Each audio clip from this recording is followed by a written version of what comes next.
Të dashur dëgjues të Radio Maris, ju ftojmë të ndjeqni emisionin Lexo Biblën me ne, me komentim biblik nga Don Simo, pikpamje katolike.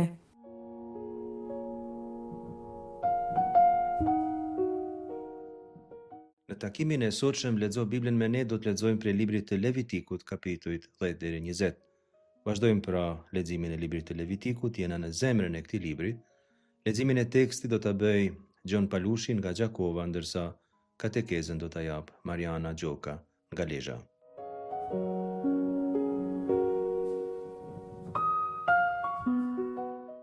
Nga libri i Levitikut, kapitulli 11, rreshtat 2 deri në 8. Tregon ju binjve të Izraelit. Këto janë kafshët që mund t'i hani për të gjitha kafshëve të tokës. Hani çdo kafshë që ka thundrën plotësisht të ndarë dhe që ri për trypet. Por mos i hani këto prej atyre që ri për typen ose kanë thundrën e ndarë, gamilen, se edhe pse ri për typen, nuk e kanë thundrën e ndarë. Çmojë ndër të papastra, hiraci, i cili ri për typet, por nuk e ka thundrën e ndarë, është i papastër. Po ashtu, edhe lepuri, një mend edhe ky ri për typet, por nuk e ka thundrën e ndarë.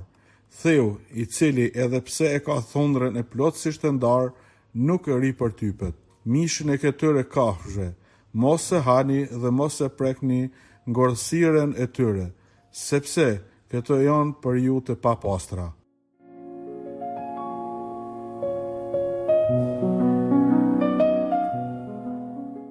Kapitujt 10 deri 20 në përgjithësi të themi të librit të Levitikut flasin mbi pastërtinë dhe papastërtinë në mënyrë të përgjithshme. Pastërtinë në lidhje me ushqimet, pastërtinë në lidhje me trupin, pastërtinë në lidhje me elemente të ndryshme shpirtërore që jeton njeriu. Për shembull, në lidhje me disa ndjenja që mund të ketë për dikën, urrejtje, inate, hidhrime e gjëra të ndryshme të kësisojit.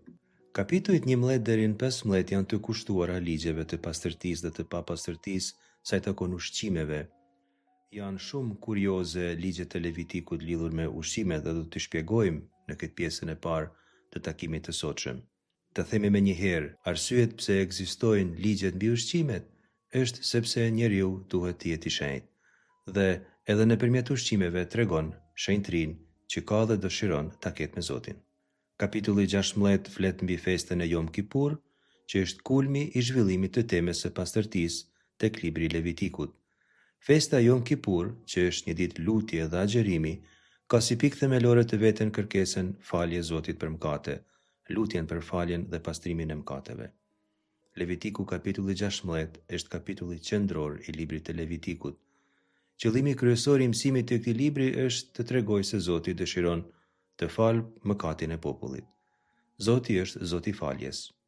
Siç thot profeti Ezekiel 2 herë, Zoti nuk kënaqet me vdekjen e mëkatarit. Ai shkruan: "Vallë, a thua i kënaqem vdekjes së mëkatarit?"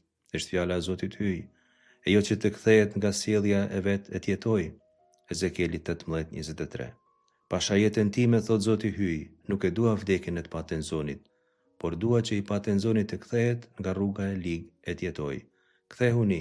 Kthehuni nga rrugët tuaja të këqija, e pse të vdisni, o shtëpia e Izraelit?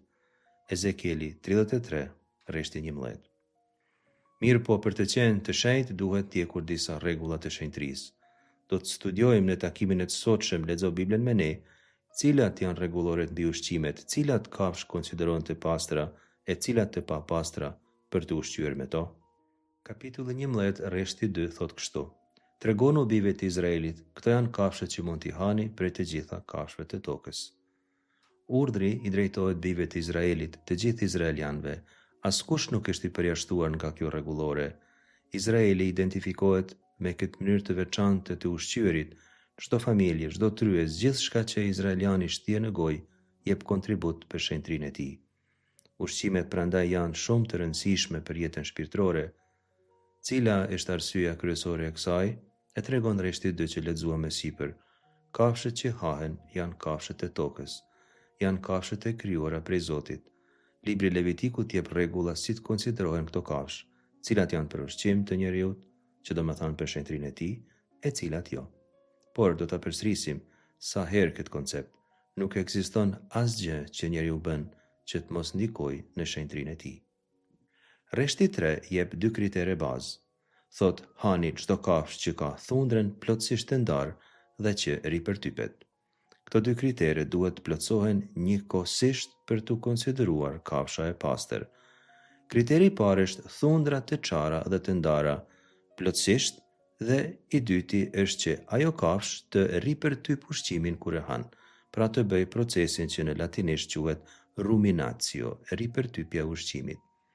Libri i Levitikut parasheh që kafsha të jetë asisoj që ta ripërtyp ushqimin, domethënë lopa, delja, dhia, dreri e tjera bakti, të cilat e ripërtypin ushqimin, por që në të njëjtën kohë e kanë thundrën e çarë. Te këto 2 kritere do të plotësohen, se ndryshe kafsha konsiderohet e papastër. Tek rreshti 4 merret si shembull devja. Mos i hani këto prej atyre që ripërtypen ose e kanë thundrën e ndarë, gamilja, se edhe pse ripërtypet nuk e ka thundrën e ndarë, çmoje ndër të papastra. Devja ose gamilja, si e ka përkthyer këtu Dom Simoni, e ripërtyp ushqimin, e plotëson kriterin e dytë, por nuk ka thundra të çara, nuk e plotëson kriterin e parë. Bie në sy se devja përmendet e para ndër kafshët e papastra.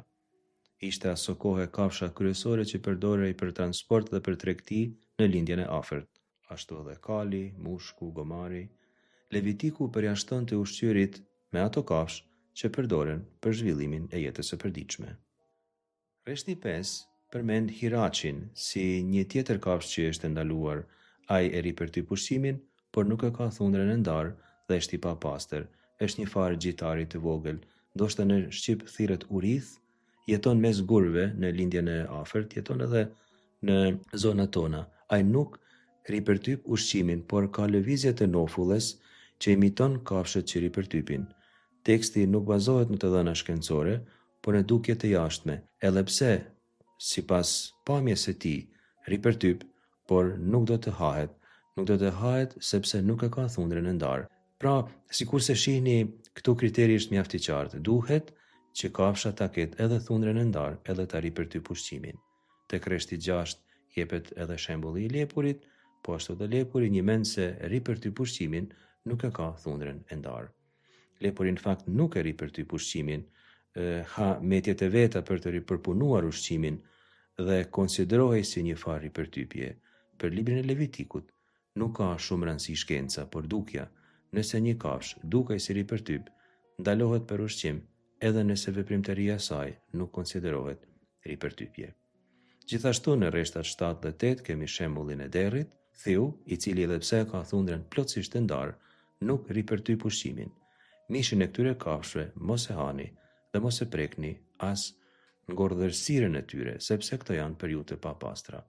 Ndalohet pra edhe prekja e kufomes së këtyre kafshëve. Derri është rasti i kundërt nga devja, thundrat i ka të çara plotësisht, jo si devja që nuk i ka as pak, por nuk e ripërtyp ushqimin. Thiun e hanin egjiptianët dhe të gjitha popullatat përreth Izraelit. Mosngrënia e thiut shndrohen në një element identitar. Ishte një mënyrë se si Izraeli dallohej krejtësisht prej popullatave tjera. Një komb i shenjtë është një komb që dallohet prej kombeve tjera edhe në traditat e veçanta. Kjo vlen edhe për traditat ushqimore. Ajo që këtu duket një fije e veçantë është se Levitiku ndalon prekjen e kufomës së kafshës së ngordhur, cila mund të jetë arsyeja pse ndalohet kufoma. Tregon se papastërtia shtrihet edhe me të prekun. Mesazhi është se për të ruajtur shenjtrinë duhet që jo vetëm të qëndrohet larg prej të ushqyerit me disa kafshë, por edhe prej pranisë së tyre. Ekzistojnë fusha të jetesës së njeriut në të cilat ai nuk duhet të shkojë, dhe ka disa kufi ku njeriu nuk është mirë t'i kalojë. Cila është arsyeja historike, teologjike këtyre rregulloreve? Kjo është një pyetje shumë e vështirë, të cilave tu përgjigjemi. Levitiku së pari nuk jep arsye higjienike, pastaj nuk mund të jetë diçka e karakterit higjenik sepse të gjitha krijesat janë krijesat e Zotit, asnjëra nuk është e papastër në vetvete. Duhet të ketë arsye fetare e teologjike për të bërë ndalesat. Kafshët e papastra lidhen me vdekjen, janë grabitqare, Ato që han gjakun e kafshës së tjetër, që kanë sjellje agresive. Zoti është Zot i jetës. Populli i Zotit duhet të jetojë larg simboleve të vdekjes, nuk duhet të ushqehet me simbolet të vdekjes. Të gjitha ato kafshë që njeriu mund t'i hajë janë praktikisht kafshë të buta, janë kafshë të paqta, nuk janë kafshë që ushtrojnë dhunë, as kundrejt kafshëve tjera. Kafshat që ripërtypin, sipas disa egzegjetëve, janë kafshat më jo agresive ndër të gjitha. Thundra e çarë simbolizon qëndrueshmërinë mbi tokë, sipas disa egzegjetëve tjerë. Kafsha e pastër mishron cilësi që Izraeli duhet të ketë, qetësi, stabilitet, harmoni. E kemi thënë pra në çdo rast, normat ushqimore krijojnë kufi të identitetit, edhe me ushqim theksohet kush është një izraelian, si jetonte një izraelian dhe se dallohej krejtësisht prej popujve tjerë. Tani të themi shpejt e shpejt cilat janë kafshët e pastra ujore e parasheh kapitulli 11 rreshtat 9 deri në 12. Secilin që ka flet e luspat, qoftë në det e qoftë në lumej e përrenj, mund ta hani. Kurse çdo gjë e gjallë që nuk ka flet e luspa, qoftë ajo zvaranek ose çfarëdo lloj kafshë tjetër që lëviz në ujë, le të jetë për ju e urryeshme, le të mbetet e përbuzshme, mos e hani mishin e tyre, as mos e prekni ngordhësirat e tyre. Të gjitha kafshët që nuk kanë flet e luspa, bani të papastra për ju. Fletet janë ato fletë që për shembull peshku i ka në bisht, me të cilat peshku noton, ndërsa luspat janë të ashtu quajturat parat e peshkut, që i ka peshku brenda trupit të tij dhe që janë karakteristike për peshkun. Peshku që t'jetë i pastër duhet të ketë edhe flet, edhe luspa. Shembull i peshqit që mund të japim që janë të pastër është krapi, salmoni, toni, sepse ka edhe pend edhe luspa. Njala është e papastër, ka pend, njala noton, por nuk ka luspa, nuk ka pare peshkut. Shembull tjetër është peshkaqeni, edhe ai ka pend, por nuk ka luspa, ka likur në vend të luspave. Oktopodi për shembull nuk ka as pend as luspa, është krejtësisht i ndaluar i papastër. Gjithashtu edhe gaforret janë krejtësisht të papastra. Për kafshët e papastra Levitiku shprehet se janë të neveritshme, shekec në hebraisht. Kjo është dallim i rëndësishëm sepse nuk është thjesht e papastër, por është e parekuperueshme, është një neveritje e thellë që do të ketë një hebre përpara këtyre kafshëve. As nuk do të mendoj që ti haj ato, do t'i urrej të gjitha këto kafshë të cilat janë të ndaluara. Pra një distancë kategorike, jo thjesht pengesë praktike. Kafsha ujore pa pend e luspa nuk është thjesht e ndaluar. Ajo nuk i përket asesi tryezës izraelite. Të themi së fundi edhe diçka lidhje me zogjt, këtë gjë parasheh Levitiku kapitulli 11 rreshtat 13 deri 23. Këta janë shpende që nuk guxoni t'i hani e duhet t'i mbani për të papastra. Shqiponja kufom ngrënëse, shqiponja e detit, skifteri dhe çdo lloj sokoli, çdo lloj korbi, struci, kukuvajka, gjelaroja, gjeraçina e të gjitha llojeve, huti, zhytra, ibisi, mjellma, pelikani, shqiponja, qafshogë, lejleku dhe çdo lloj çapke, pupci dhe lakuriçi. Nëse ndokush prej jush nuk e ka kuptuar se për cilat shpend bëhet fjalë, mos u mërzitni sepse as në hebraisht nuk është krejtësisht e qartë se për cilët shpend është fjala. Nuk është këtu as çështja të kuptojmë me saktësi për cilin shpend është fjala, sa është fakti të vrejmë se lista që kemi këtu është një listë negative. Këtu tregohen cilët prej këtyre 20 shpendve janë të ndaluara, ndërsa shpendet e tjerë janë të gjithë të konsideruar shpend që mund të hahen, pra shpend të pastra. Të themi dy gjëra të vogla si përfundim, lakuriçi natës, atallep në hebraisht është gjitar faktikisht, jo zog, por për faktin se fluturon, konsiderohet sikurse të ishte zog, por gjithsesi edhe vetë faktin se është një gjitar që fluturon vetvetill tregon se do të jetë një kafshë e papastër. Lakuriçi i natës nuk i takon asnjë kategorie të kafshëve që të mund të konsiderohet i pastër. Së fundi në lidhje me insektet e parashohin rreshtat 20 deri 23, shkruan kështu: të gjitha kandrat është fjala për insektet, të gjitha kandrat me krah që ecin në katërkam mbani për të papastra. Për të gjitha këtyre kandrave që ecin në katërkam, por kanë kam të sprasme me të gjata e me pulpa, me anë të cilave kërcejnë përmi tokë mund t'i hani. Të tillat janë të gjitha llojet e karkalecave, qinkallave, bul, kthi, kurse gjitha llojet e kandrave tjera me krah që ecin me 4 kam bajni për të papastra. Ndryshe nga zogjt, ku gjejnë vetëm listë negative, këto insektet kanë një strukturë të kundërt, përjashtim pozitiv gjejnë vetëm të 4 llojet e karkalecave. Tani përse po e përmendim çështjen e karkalecave, sepse sikur se dini, Gjon Pagzusi hante karkaleca dhe mjaltë e egër. Shënimi se Gjon Pagzusi hante karkaleca dhe mjaltë e egër tregon se ai jetonte një jetë plot me sakrifica, me shumë lutje, me vujtje në shkretin. Dhe hante, po them, pak ushqime, por ushqime krejtësisht të pastërta. Gjon Pagzusi ndiqte me besnikëri të gjitha rregulloret ushqimore të librit të Levitikut. Në lidhje me Gjon Pagzusin mund të përmendim edhe plumbin që zbret mbi Jezusin kur Jezusi pagzohet. Levitiku kapitulli 11, sikur se kemi parë, thot se plumbi ishte zog i pastër.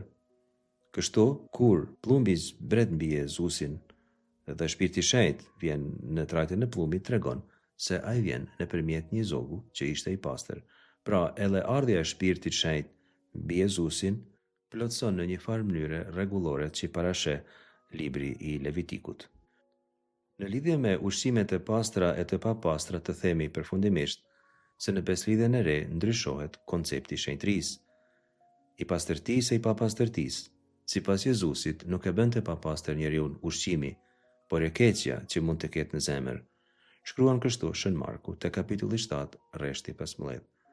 S'ka asgjë përjashtë njeriut që mund ta bëjë të papastër, duke hyrë në te, por çka del prej njeriut, ajo e bën të papastër. Jezusi e përdor logjikën levitike të pastërtisë dhe të papastërtisë, por e shtron në realitet shpirtëror. Papastërtia reale nuk është ushqimore, por morale, ka të bëjë me shpirtin e njeriut, por si do ta shohim, edhe ligji i Levitikut e thekson këtë element shpirtëror e moral.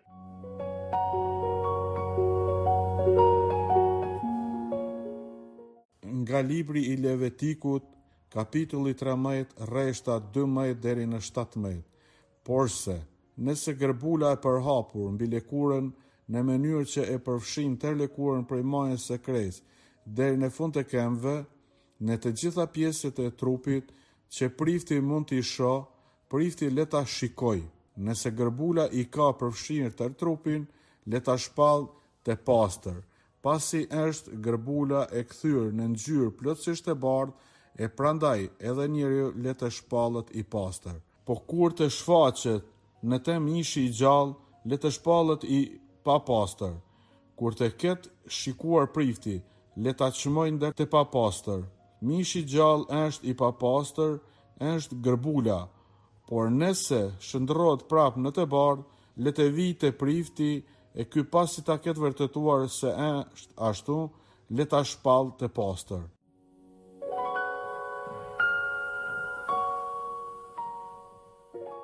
Rreshtat që kemi lexuar janë pjesë e seksionit të madh të pastërtisë trupore, kapitujt 13 e 14 të librit të Levitikut, që flasin mbi gërbulen, për këtë smundje të tmerrshme e të pashërueshme të lashtësisë që e dim se përmendet edhe në Ungjil. Fjala lebra, gërbula, në realitet mbulon një spektër të gjerë të smundjeve të lëkurës. Kapitulli 13 flet mbi identifikimin e smundjes, kurse kapitulli 14 flet për pastrimin e saj pas shërimit. Gjëja e parë që do të vrejmë këto është se smundjen e identifikon prifti dhe jo mjeku. Menjëherë kuptojmë se çështja është më tepër teologjike se sa mjekësore. Funksioni i priftit nuk është mjekësor. Funksioni i priftit është ritual. Nëse gërbula, thot teksti të rreshta 12 deri në 13, ja ka përfshirë tërë trupin, le ta shpall të pastër, pasi është gërbula e kthyer në ngjyrë plotësisht të bardhë, e prandaj edhe njeriu le të shpallet i pastër. Është një çështje paradoksale, duket edhe pak e çuditshme, si ka mundësi që nëse gërbula e ka marrë tërë trupin, personi mund të shpallet i pastër? Logjika e zakonshme sugjeron që sa më shumë tjetë e smur lëkura, aq më i papastër do duhej tjetë personi. Levitiku thot krejtësisht të kundërtën. Kur lëkura bëhet krejt e pastër, kur gërbula merr tër trupin dhe ndryshon ngjyrë, tregon se smundja është në fazën e rëndjes. Infeksioni nuk është aq aktiv. Lëkura ka ngjyrë të njëtrajtshme. Më problematike del kur mishi është i gjallë, sikur se thot rreshti 14. Ky tregon një infekcion aktiv. Basar khaj, mish i gjallë. Kjo është arsyeja kryesore e papastërtisë. Nuk është shenjë e shëndetit kur mishi është i gjallë. Është rasti ku trupi lufton me vetveten.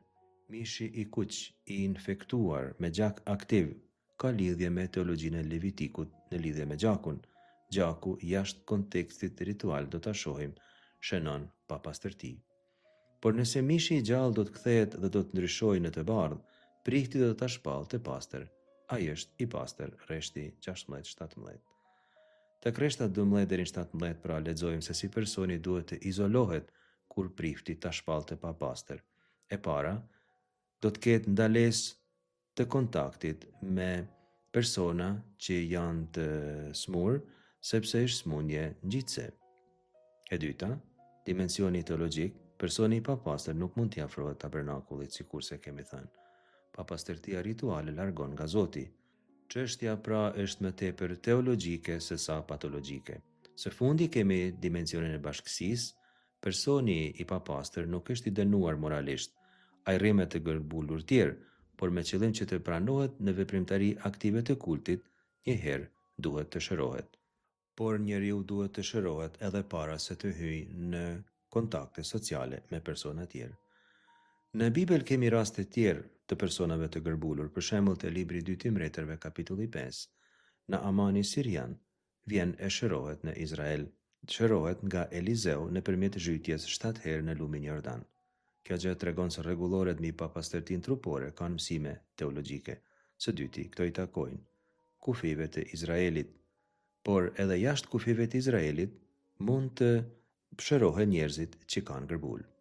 Tregimet e shërimit të gërbulës i gjejmë edhe në Ungjil, për shembull te kapitulli 8 rreshtat 1 deri në 4, kur Jezusi zbriti nga mali, ju vu pas një turme madhe populli, dhe janë një i gërbulur, ju afruara përmbes para tij e i tha: O Zot, nëse ti do, mund të më shërosh. Atëherë Jezusi e shtriu dorën e preku dhe i tha: Dua, shërohu. Dhe për një herë u shërua gërbula atij. Jezusi tha: Ruaju se i tregon kujt, por shko, paraqitu te prifti e kushtoj e flin që ka urdhëruar Mojsiu, tu vlej atyre për dëshmi. Mani men këtë fjalën dëshmi, sepse te biseda e Jezusit është shumë e rëndësishme. Gjithashtu edhe te kapitulli 17 i Ungjillit të Lukës, rreshtat 11 deri në 19, kemi një tregim të shërimit të gërbulës. Duke udhëtuar për Jerusalem, kalën nëpër Samari e Galile, kur hyrën në një fshat i dolën para 10 të gërbulur. Ata zunë vend larg e fillon të bërtasin: Jezus Mesues, ki mëshirë për ne. Kur i pa u tha: Shkoni e paraqituni prifrinjve. E ndodhi që ndërsa po shkonin u pastruan. Njëri prej tyre, sipas se u shërua, u kthye duke lëvduar hyjin me zë të lartë. Ra përmbys para këmbët Jezusit dhe e falenderoi. E ky ishte Samaritanës. Jezusi mori fjalën e tha: Po a nuk u pastruan të 10-tët? Ku janë 9 të tjerët? A nuk u gjet asnjë që të kthehet e t'i jap lavdi hyjit përveç këtij të huaji? Çohu e shko, i tha, fe jote të shpëtoi. Pra dhe këtu, tek rasti i dytë, kemi shembull në një Samaritanasi, një të huaji, si tek rasti i Naamanit Sirian, i cili vjen në Izrael, ky Samaritanas takon Jezusin dhe aty shërohet prej gërbulës. Gjesti i prekjes së Jezusit të personit me gërbul, sikur se thot Mateu për shembull kapitulli 8 rreshti 3, shtriu dorën dhe e preku, sipas Levitikut është diçka krejtësisht e ndaluar. Kontakti me të gërbulurin e bën Jezusin teorikisht krejtësisht të papastër, por ndodhe kundërta. Papastërtia nuk kalon tek Jezusi, pastërtia e tij kalon tek personi i smur. Ungjilli e ndryshon krejtësisht logjikën e librit të Levitikut. Në vend që i smuri të përcjell gërbulën, ai lirohet prej tij dhe në fund bëhet dëshmitar i lirisë që jep Jezusi. Por megjithatë Jezusi nuk e shfuqizon Levitikun. Shko dhe tregoju priftrinjve. Mateu kapitulli 8 rreshti 4. Jezusi e respekton rregulloren e Levitikut, por shton elementin e dëshmisë. Jo thjesht se janë të shëruar ata, por tash janë të lirë, tash dëshmojnë se Jezusi i ka shëruar duke i prekur. Me këtë ai nuk është bërë i papastër, sepse një i shëruar nuk mund të kalojë gërbulën. Kështu tregohet pushteti absolut i Jezusit kundër kësaj smundje të tmerrshme të kohës. Si përfundim të kësaj pjese mund të themi se këto ligjet të Levitikut, ligjet lidhje me pastërtinë rituale, janë të rëndësishme edhe për të kuptuar disa pjesë të shkrimit shenjtë që gjejmë tek Beslidhja e Re. Shumë veprimet e Jezusit, sidomos ato që kanë bën me shërimin e të smurëve, të gërbulurve, të verbërve, kështu me radhë, në mënyrë të drejtë për drejtë ose të tërthort, u referohen normave të pastërtisë së librit të Levitikut tek Peslibërshi.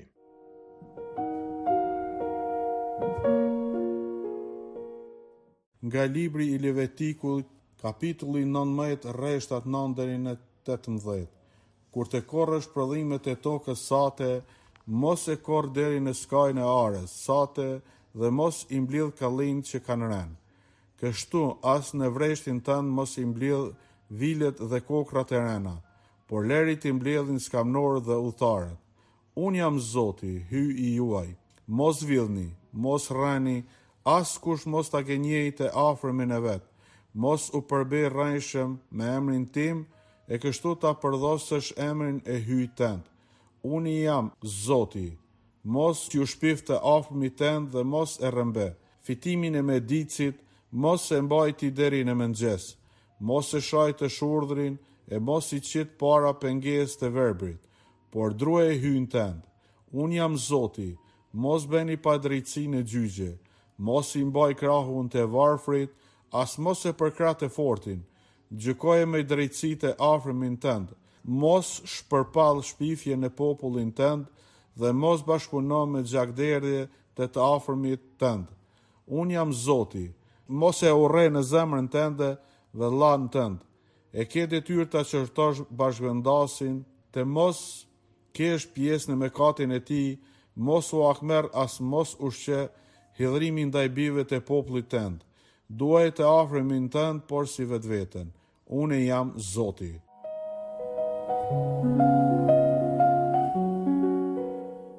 Rreshtat që lexuam ndodhen te kapitulli 19, i cili është në zemër të kodit të shenjtërisë. Kodi i shenjtërisë fillon te kapitulli 17 dhe përfundon te kapitulli 26, por për të do të flasim herën e ardhshme. Quhet Levitiku i vogël, kodi i shenjtërisë. Ky kapitull hapet me thirrjen e jeni të shenjtë, rreshti i dytë, motivi qendror i gjithë librit të Levitikut, dhe mbyllet me thënien Unë jam Zoti, që është një formulë beslidhje. Brenda kësaj kornize integron norma rituale dhe etike në mënyrë të pandashme. Vazhdimisht flet për norma rituale dhe etike. Cilat janë temat që përmend ky kapitull? Këto janë temat kryesore: korrja, ndihma të varfërve, vjellja, gënjeshtra, mashtrimi, betimi në rren, shfrytëzimi i punëtorit, mbrojtja e të metit e të shurdhit, drejtësia pa anësi, shpifja, gjaku i fqinjit, urrëtia, hakmarrja dhe dashuria. Pra, prek këto fusha sociale, ekonomike, etike, liturgjike, ekonomike të tipeve të ndryshme, humanitare, juridike, sociale, e shumë çështje tjera që e bëjnë këtë kapitull 19 të librit të Levitikut një ndër kapitujt më të pasur të krejt këtij libri. Çdo normë mbyllet me formulën Unë jam Zoti, Ani Adonai, formulë që përsëritet si refren plot 7 herë tek rreshtat 9 deri në 18 dhe jep kësaj pjese karakterin e beslidhjes. Rreshtat 9 deri në 10 flasin për korrjen, për teologjinë e lënies së diçkait në fushë. Kur të korrësh prodhimet e tokës sate, mos e korr deri në skajin e arës sate dhe mos i mbill kallëjt që kanë rënë. Kështu as në vreshtin tënd mos i mblill vilet dhe kokrat e rëna, por leri ti mbledhin skamnorët dhe udhëtarët. Unë jam Zoti, hyj juaj. Qoshja e fushës, PA thuhet në hebraisht, përcakton 3 norma. E para, skaji i fushës do të rri i pakorrun. Kur, për shembull, personi korr grurin, cepat e ars i le pakorr, sepse ndoshta kalon një i varfër dhe i merr. Mbetjet e korrjes, leket në hebraisht, janë kokrat që kanë rënë gjatë korrjes. Për shembull, korret gruri me drapen, personi nuk është gjendje ti mbledhin 100% të kokrave që bien në tokë. Disa, ata që mesin e tokë nuk do të kthejmë mrapa për t'i marrë.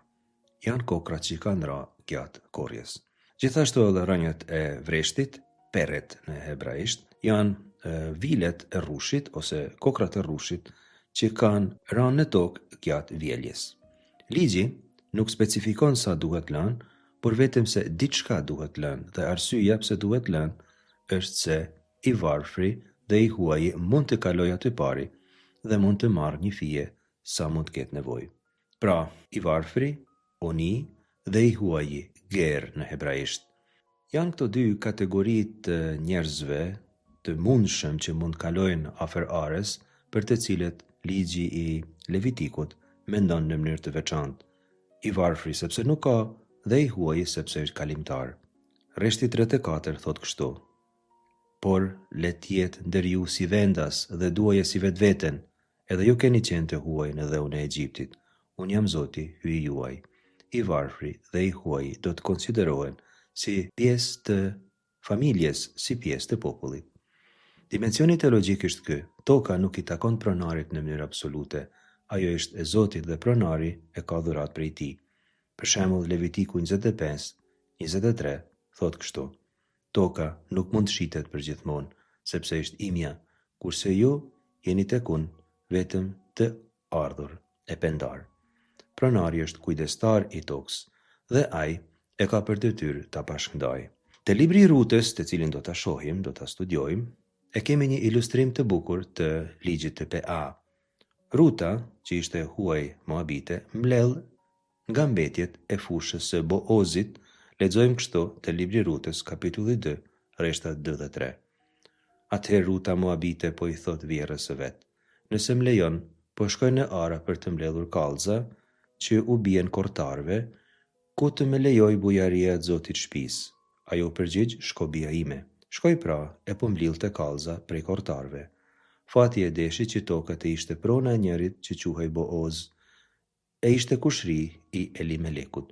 Elimeleku ishte plaku i Rutës që kishte vdekur. Boazi zbaton ligjin e PA, jo thjesht mekanikisht, por me shumë zemërgjërsi. Thot tekstit e kapitulli 2 rreshtat 15 deri në 16 se u ngrit dhe mblodhi kallza.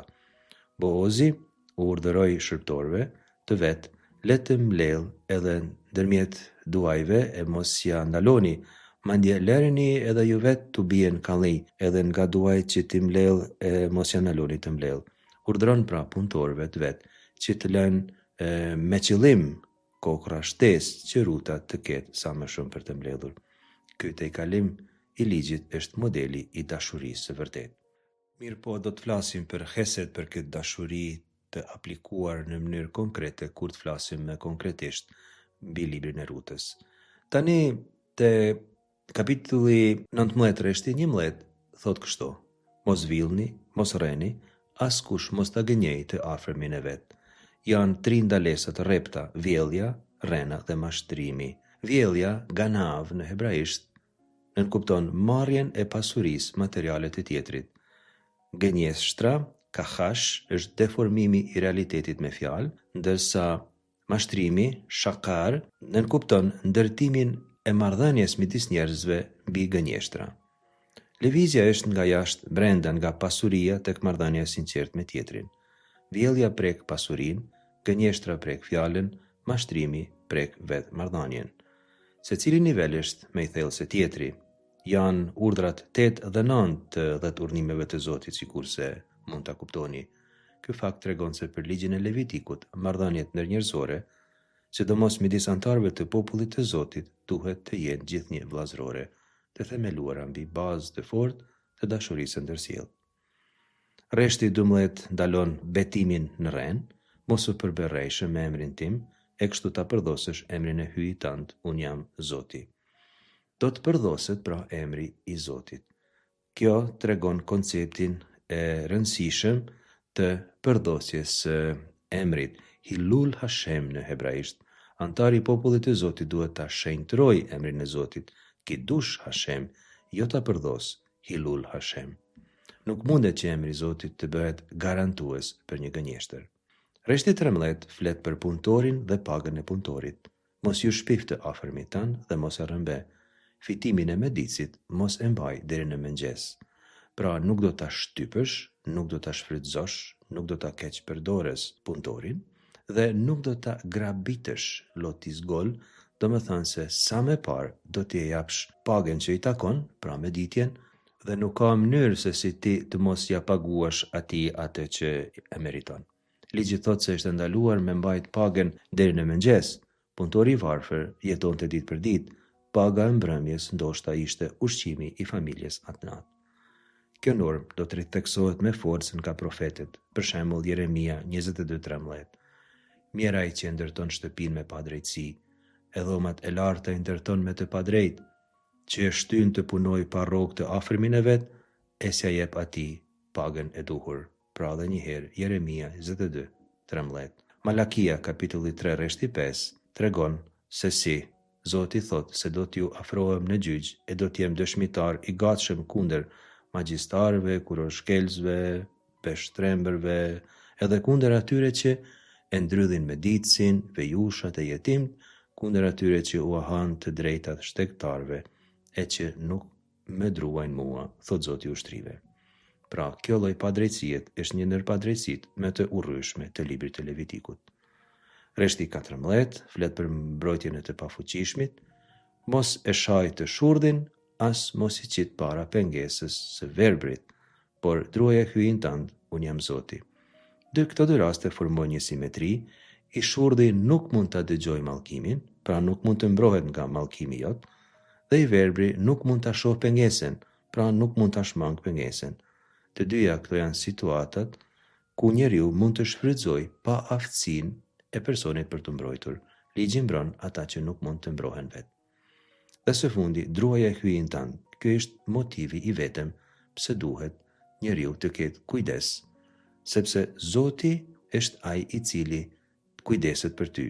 Mallkimi i të shurdhit dhe pengesa para të verbrit janë veprime që në krahasim me shkeljet e përmendura më sipër kanë karakter më të fshehur, nuk i sheh askush, as vetë personat që janë viktima. I sheh vetëm Zoti. Atij nuk mund t'i fshehet asgjë. Njeriu duhet të bëjë mirë gjithmonë, por sidomos atëherë kur nuk e sheh kush. Mos bëni padrejtësinë e gjyqje, mos i mbani krahun të varfrit, as mos e përkrah të fortin. Gjikoje me drejtësi të afërmin tënd. Kjo është një fije papritur, sepse ligji këtu thot mos i mbaj krahun të varfrit, as mos e përkrah të fortin. Kjo do të thotë se edhe i varfri nëse nuk e ka me drejt, edhe ai duhet të fitojë drejtësi. Për një mend se favorizohet i varfri, por ky ligj thekson se drejtësia nuk ka krahmajtje, as ndaj të varfrit. Drejtësia është e lidhur ngushtë me të vërtetën. Jo pse dikush është i varfër duhet mbrojtur vetëm sepse është i varfër. Varfëria nuk mund të jetë argument as pretekst për padrejtësi. Edhe ai ka për detyrë të jetë i drejtë. I forti nuk duhet kritikuar vetëm sepse është i fortë e i madh. Ai mund të jetë i fortë, por ndoshta është i drejtë. Dhe të shkojmë drejt fundit, tema e shpifjes dhe tema e gjakut. Mos e shpërball shpifje në popullin tënd dhe mos bashkëpuno në gjakderdhjen e të afërmit tënd. Unë jam Zoti. Kjo fjalë rakal në hebraisht, do të thonë tregtar, njeri që lviz, shpifsi është një person që transporton fjalë nga një vend në një tjetrin, sjell informacion të deformuar ose të keqpërdorur me qëllim të dëmtohet tjetri. Në traditën rabinike të mëvonshme, koncepti i shpifjes quhet si gjuhë e keqe, lashon hara. Gjuha dëmtuese konsiderohet si një nga mëkatet më të rënda, sepse fjalët e këqija shpërndahen e nuk mund të mblidhen më. Ato e bëjnë dëmin, thonin rabin, dhe fluturojnë sikurse puplat e shpendit që kur i merr era është shumë e vështirë të mblidhen edhe një herë. Ashtu edhe fjalët e këqija kur i mbledh era është shumë e vështirë të mblidhen edhe një herë. Është shumë e vështirë të përmirësohet dëmi që bëjnë. Mos urre në zemrën tënde vllain tënd, e ke detyrë ta qortosh bashkëvendasin, të mos kesh pjesë në mëkatin e tij. Mos u hakmerr, as mos ushqe hidhrim ndaj bijve të popullit tënd, duaje të afërmin tënd por si vetveten. Unë jam Zoti. Ky është një ndër citimet më të rëndësishme të Biblës. Mos e urre në zemër tënde vllain tënd. Shtesa në zemrën tënde është shumë e rëndësishme. Dekalogu ndalon veprimet e jashtme, vjelljen, vrasjen, betimin e rren, Levitiku kapitulli 19 rreshti 17 ndalon ndjenjen e brendshme, urrëtien e fshehur. Kjo është brendësimi i normës etike. Ajo shndrohet në diçka shpirtërore. Ligji pretendon transformimin e zemrës. Jezusi do të bëjë këtë parimin e tij qendror në predikimin e mal. Keni dëgjuar se u është thënë, por unë ju them. Ky është një vazhdim që Jezusi bën rregullores së Levitikut. E ke detyrë ta qortosh bashkëvendasin, thot rreshti 17. Për një mend do ta qortosh bashkëvendasin, hokeah tokiah në hebraisht. Mund ta përkthejmë se zban do ta qortosh bashkëvendasin. Qortimi duhet të jetë i vendosur, jo i dobët. Kështu arrim në dy përfundime se qortimi është i detyrueshëm, nuk mjafton të mos e urresh tjetrin, duhet të flasësh me të, duhet ta përmirësosh nëse gabon, duhet t'ia thuash. Rreshti 18 flet për dy ndalesa tjera, nuk do të hakmerrësh dhe nuk do të mash inat.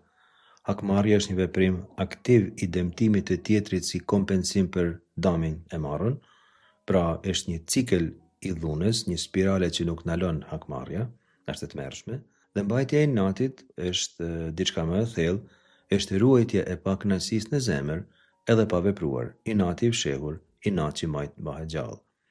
Dhe së fundi, duhet të afërmin tënë por si vetveten. Është fjala për dashurinë, fjala ahav në hebraisht dhe më thonë dashuri, dhe nuk nënkupton gjithmonë ndjenja, nënkupton vullnetin dhe veprimin e drejtuar drejt mirëqenies së tjetrit. Sikurse dashuria të ishte vetëm ndjesi, ajo nuk mund të urdhrohet, nuk mund të urdhrohet dikush ta duaj dikë tjetër. Mund urdhrohet sepse nuk është pikrisht drejtësi, sepse është veprim dhe orientim i vullnetit drejt tjetrit. Dhe drejt kuj? Drejt rea, hebraisht, rea, drejt fëqinjit, drejt bashkështetasit. Kush është fëqinji im, do të bëhet një pyetje qendrore e etikës biblike. E mbani mend shembulltyrën e Samaritanit të mirë, ku Jezusi thot se rea është edhe dikush që nuk është drejt për drejt hebrej, një samaritan pikrisht. Tek rreshti 18 i kapitullit 19 thuhet se i afërmi duhet dashur sikurse vetvetja. Është interesant se nuk thot për shembull duaja të afërmin tënd sikurse Zotin, sepse do të ishte një standard i paarritshëm. Duaja të afërmin tënd në vend të vetvetes, jo sepse do të ishte mohimi i vetvetes. Duaja të afërmin tënd në një mas të caktuar, jo sepse dashuria nuk ka kufi. Si vetveten, kjo është dashuria natyrore, instinktive, praktike, që çdo njeri ka për veten e vet. Mënyra se ti kujdesesh për nevojat e tua, ashtu do ta duash edhe të afërmin.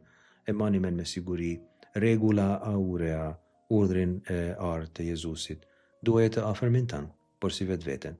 Do të flasim për këtë rregull kur Jezusi thot se çfarë do të duash që tjerë ta bëjnë ty, banja edhe ti të tjerëve.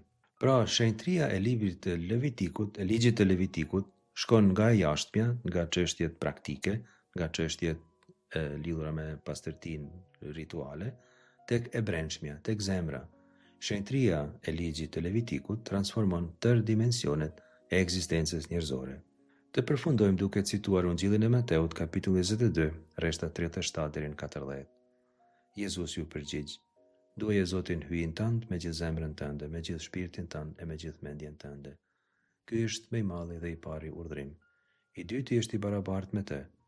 Duaje të afërmin tënd, por si vetveten. Në këto dy urdhrime varet i tërë ligji dhe profetët.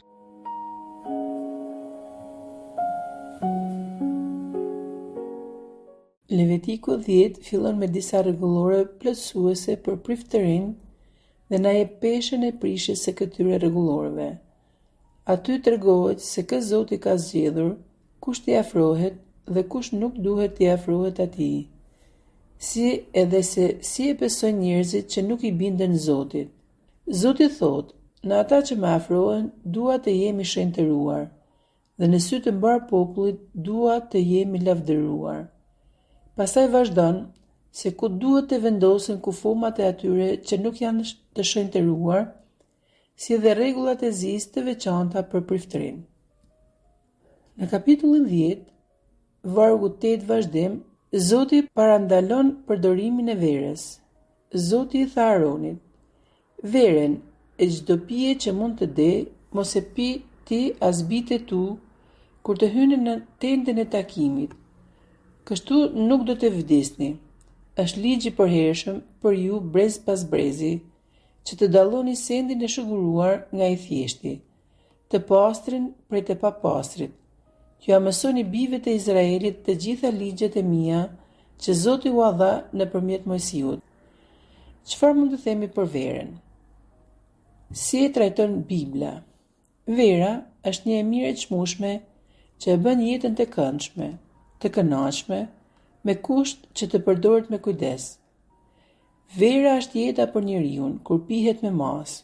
Profetët i dënojnë rënd udhëheqësit të cilëve u pëlqen ta teprojnë me verën. Dehen me verë, sepse harrojnë punët e Zotit dhe të gjitha përgjegjësitë e tyre të vërteta ndaj një populli të shfrytzuar dhe të tërhequr drejt së keqes. Të urtët e përqendrojnë më shumë vëmendjen e tyre në pasojat personale të këtyre veprimeve. Ai që pi, bie në varfëri, në dhunë, në shturje, në padrejsi, në fjalë të rënda, në fjalë poshtëruese dhe në shpifje. Shën Pauli thotë se dehja shpihet në shturje dhe dëmton jetën e shpirtit tek i krishteri. Nga ana tjetër, vera është përdorur për flijime dhe për frytet e para për priftërinë, por edhe në sakrificën e beslidhjes së re që jep fund këtij rituali. Nga ana tjetër, me qëllim jetësor, arsyeton që disa njerëz të heqin dorë nga vera. Priftërinë duhet të heqin dorë nga vera në kohën e ushtrimit të shërbesës. Kërkohet që ata ta zotërojnë plotësisht vetveten për të mësuar dhe gjykuar. Pauli thekson se maturia dhe dashuria duhet të rregullojnë përmbajtjen, vetë përmbajtjen, disiplinën e fortë, duke hequr dorë nga vera, vreshti dhe të përqendrohen në jetën shpirtërore dhe virtyte. Në beslidhjen e re kemi një verë të re që shpërthen nga saqet e vjetra. Mrekullia në Kanë të Galilejës, vera e dasmes. Vera e re gjendet përsëri për të na kujtuar gostinë eskatologjike që Jezusi rezervon për besimtarët e tij në mbretërinë e Atit të vet dhe ndodh kryerja plot e kohëve mesiane. Në darkën e fundit, themelimi i Eukaristisë ku Jezusi u tha dyshepujve: "Ky është gjaku im." Të krishterët, para se të pinë verë në mbretërinë e Atit, do të pinë verë që është gjaku i derdhur i Zotit të vet për ta. Për të krishterët, përdorimi i verës nuk është vetëm një arsye falënderimi për Zotin, por një rast për të kujtuar flijimin që është burimi i shpëtimit dhe gëzimit të amshuar. Vijon kapitulli 10-16, vazhdim i rregulloreve e flive të priftërinjve dhe flive të mëkatit. Flija është një dhuratë për Zotin, tregon për kushtim të plot ndaj Zotit dhe bëhej për faljen e mëkateve, si dhe për të falendëruar Zotin e për të qenë në paqe me të. Njeriu pendohej, pastronte zemrën, largohej nga e keqja dhe i bindej Zotit, e falenderonte dhe adhuronte vetëm atë, dhe jo idhujt të tjerë. Zoti i pranon këto dhurata nëse bëhen me gjithë zemër, të aftë për të flijuar me fe të gjallë, sipas shembullit të Abrahamit. Kulmi i flijimit ishte kur flijoi qengji. Ashtu si Krishti flijoi vetveten për ne, Jezusi rimerr idenë profetike të përparësisë së shpirtit mbi ritin. Jep jetën e vet, vdes në shpagim, në dobi të shumicës dhe themelon një beslidhje mes Perëndisë dhe popullit të tij, që është e përsosur dhe përfundimtare. Besimtarët nuk marrin vetëm pastrimin e trupit, por edhe të ndërgjegjes. Besimtarët e nxitur nga shpirti në bashkimin e gjallë me Zotin e tyre, formojnë një priftëri të shenjtë për të ofruar flijë shpirtërore që i pëlqen hyjt nëpërmjet Jezu Krishtit. Kapitulli 11-16 na flet për papastërtitë, sëmundjen dhe pastrimin ndaj tyre. Zoti thotë: "Mos hani asgjë të papastër, mos i fëlliqni shpirtrat tuaj dhe mos prekni asgjë prej tyre, që të mos fëlliqeni. Unë jam Zoti i juaj. Shenjtërohuni e do të jeni të shenjtë, sepse edhe unë jam i shenjtë. Të dini se çfarë është e shenjtë, të dini dallimin mes të pastrës dhe të papastrës, që të dini cilin të hani e cilin të mos hani." Zoti foli me Mojsiun e i tha: ruajuni e mos veproni si në Egjipt, e mos i ndiqni zakonet e dogët në dheun e Kanaanit. Zbatoni rregulloret dhe ligjet e mia. Unë jam Zoti. Kush i mban rregulloret e ligjet e mia e i zbaton ato, do gjej jetën në to. Mos e zbulo lakurëqësinë e nënës e të babait tënd, as motrës, bijes, birit, sepse lakurësia e tyre është dhe e jotja dhe e të afërmëve.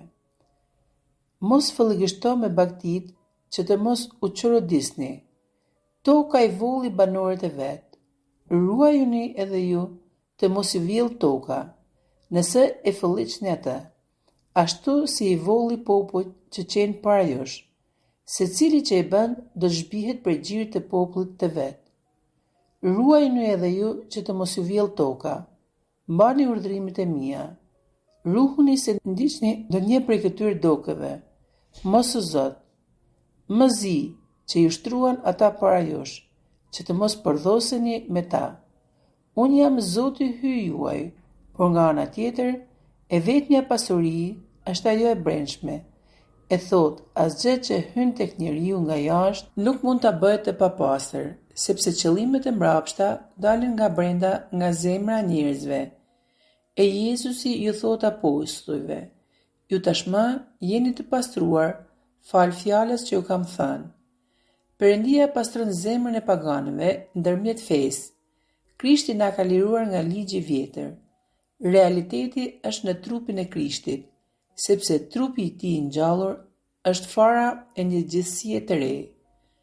Ujërat e pagëzimit na lirojnë nga çdo fëllëgështi, duke në bashkuar me Jezu Krishtin e ringjallur, që është dashuria krishterë, e cila ka një zemër të pastër, një ndërgjegje të mirë dhe nga një fe pa dredha, një sjellje morale e paqërtueshme, dhe na jep shenjtërinë që na shpije në takim me Krishtin ditën e fundit të gjykimit. Kapitulli 17, Zoti na flet për shenjtërinë dhe gjërat e shenjta sakrale, që nuk duhet t'ju afrohen njerëzit, pasi ato janë të mbinatyrshme, e para tyre njeriu është shumë i vogël. Dhe burimi i kësaj shenjtërie është ajo e misterit të Zotit dhe e komunikimi i tij me njerëzit, që duket e jashtme për personat, vendet e sendet që i bën sakrale, të shenjta, që bëhen reale dhe e brendshme nëpërmjet dhuntisë së Shpirtit të Shenjtë. Dashuria që është Zoti do të jepet e triumfuar mbi mëkatin që e ndalonte rrezatimin e shenjtërisë së tij. Shenjtëria të krishterëve kërkon të shkëputen nga mëkati e të veprojnë sipas shenjtërisë që vjen nga Zoti. I krishteri duhet të marrë pjesë në mundimet, vuajtjet dhe në vdekjen e tij për të mbërritur në ringjalljen e tij. Ashtu si Jezusi, atë ditë do të shfaqet Jeruzalemi i ri, ku do të lulëzojë pema e jetës, nga ku do të përjashtohet gjithçka që është e papastër, dhe Zoti do të lavdërohet në shenjtërit e vet, sepse Zoti është dashuri. E tillë është fshehtësia e shenjtërisë së paarritshme të Zotit komunikuar njerëzve. Atëherë edhe ne Zoti na fton të heqim këtë sëmundje që është mbi të gjitha sëmundjet, mëkatin që është një gërbul, siç përmendet në sëmundjet që Zoti kërkon të pastrojë, e cila na ndan nga njerëzit, nga bashkësia dhe nga Zoti. Është ngjitse dhe është një plagë e thellë që të jep një vuajtje shumë të madhe. Duhet të izolohesh dhe të rrish veten në vetmi, dhe i vetmi që ka pushtet për ta shëruar këtë plagë është Zoti. Nëpërmjet Jezu Krishtit, ashtu siç shëroi të gërbulurit, na shëron edhe ne, duke marrë mbi vete sëmundjet tona që na çojnë në vdekje trupore, ashtu edhe mëkatet tona që na çojnë në vdekje shpirtërore. Duke na pastruar, ai heq me mrekulli të papastër nga e pastra, dhe na dërgon ashtu si 12 dishepujt nëpër botë me mision që t'u tregojmë njerëzve se mbretëria e Zotit është këtu mbi tokë. Na dërgon Shpirtin e Shenjtë në rrshaja që të bëhemi të shenjtë, duke ju bindur dhe zbatuar të gjitha fjalët e jetës. Na jep rrugën që të pastrohemi si ne dhe priftërinjt, të jemi një popull i shenjtë dhe t'ua transmetojmë të gjitha breznive këtë shenjtëri, dhe udhëheqësit të botës të marrin përgjegjësitë që kanë marrë për të drejtuar botën në drejtësi dhe shenjtëri, e jo me skandale e poshtërsi, luftra e interesa politike dhe ekonomike, po të jenë afër të varfërve, që dhe ata të kenë një jetë me dinjitet e dashuri, jo me përbuzje, pasi do të japin llogari për këtë përgjegjësi në ditën e fundit të gjykimit. Nafton që edhe ne, në familjet tona, të jemi të kujdesshëm me verë dhe me pije dese, që sot është rreziku më i madh i shkatërimit të familjeve. Nafton të jemi besnik në marrëdhëniet bashkëshortore, të harruajmë me shenjtëri këtë marrëdhënie, të pranojmë fëmijët, t'i edukojmë e t'i rrisim me fe, që të kemi një shoqëri të pastër, një komunitet të shenjtë ku i bindën Zotit dhe njëri tjetrit, ashtu si Krishti ju bind Atit, të pranojmë kryqet tona, t'i kalojmë sprovat, vështirësitë me Zotin, të ruajmë pastërtinë e ta dallojmë nga e papastra, që të mos bijmë në mëkat, t'i zbatojmë fjalët e jetës kudo që të jemi, që të fitojmë jetën. Kisha të jetë e pastër dhe e shenjtë, e sidomos priftërinjt të jenë sa më afër besimtarve me fjalën e Zotit, që të ndihmojnë të mos bien në mëkat, dhe secili të kuptojë vendin që Zoti ju ka dhënë e të mbajnë rregulloret e ligjet që Zoti na i ka lënë. Të krijojmë një marrëdhënie me Zotin, të jetojmë, të vdesim e të ringjallemi me të. Plani dhe bekimi, hiret dhe dashuria e Zotit na shoqërofshin në fëmijët tanë në çdo brezni, që të japim lavdinë e Zotit me jetët tona. Në ne të shfaqet lavdia e Zotit.